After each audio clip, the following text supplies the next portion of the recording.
বিমানবন্দর ফ্লাইওভার থেকে যখন নামবেন, বিশেষ করে যারা ইসে যাবেন,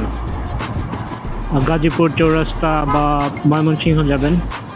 তারা যে কাজটা করবেন, এই যে দেখেন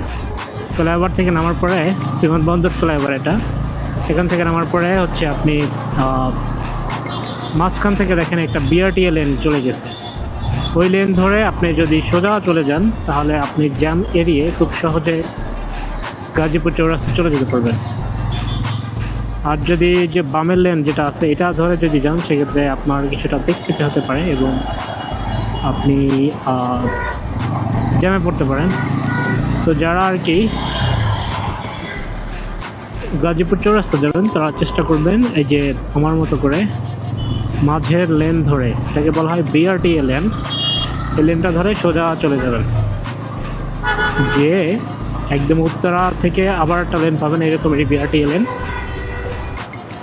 একদম এই রাস্তা ধরে গেলেই আপনারা আসলে খুব সুন্দর করে জ্যাম এড়িয়ে গাজীপুরে পৌঁছাতে পারবেন।